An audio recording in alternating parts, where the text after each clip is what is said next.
Restoring Men in History, the Liberty Bell. How much do you know about it, and what does it mean to you as an American?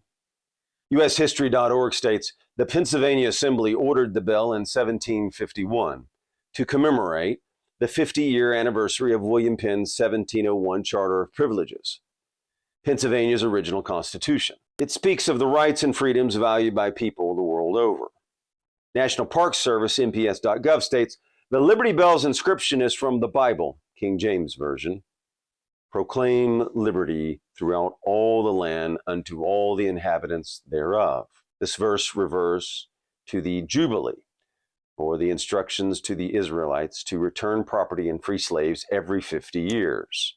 Speaker of the Assembly Isaac Norris chose this inscription for the State House bell in 1751.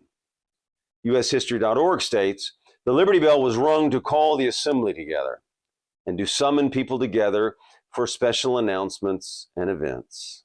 That seems like a fantastic time of people gathering in a community, doesn't it? The Liberty Bell tolled frequently. Among the more historically important occasions, it tolled when Benjamin Franklin was sent to England to do what?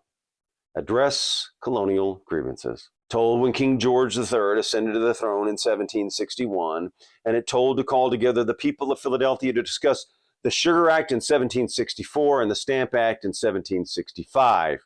Both of those, the very important acts, ladies and gentlemen, leading up to the American Revolution and your freedom. If you like our mission, please like, comment, and subscribe, and hit that notification button. Thank you. Now, here's a funny story. In 1772, a petition was sent to the Assembly stating that the people in the vicinity of the State House were incommoded and distressed by the constant ringing of the great bell in the steeple. I can see how that might be true, right?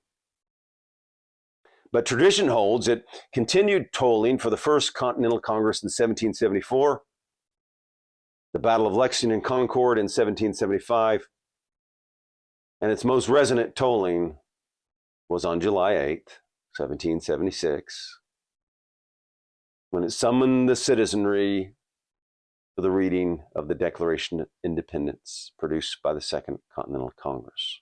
And as we know, that document changed the world forever and carries on today.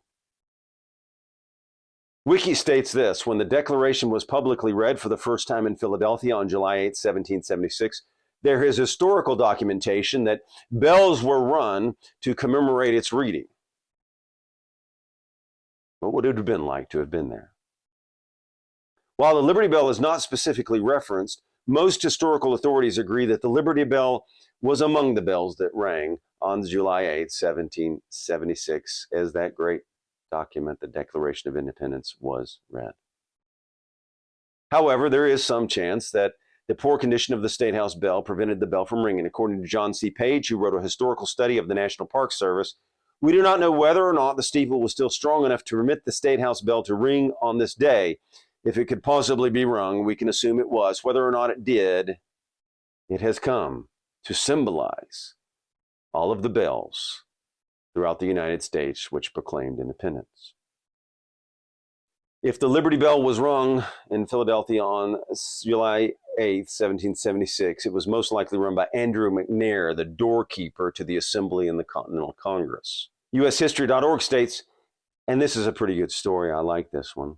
In 1847, George Lippard wrote a fictional story for the Saturday Courier, which told of an elderly bellman waiting in the State House steeple for word that Congress had declared independence.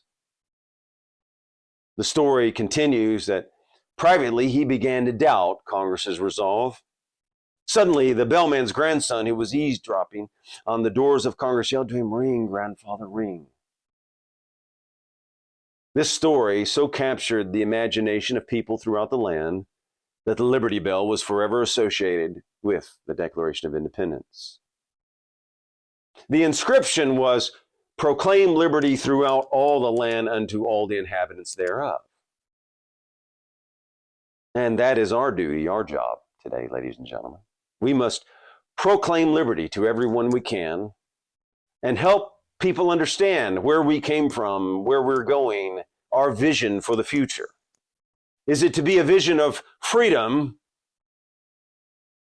That's what we want.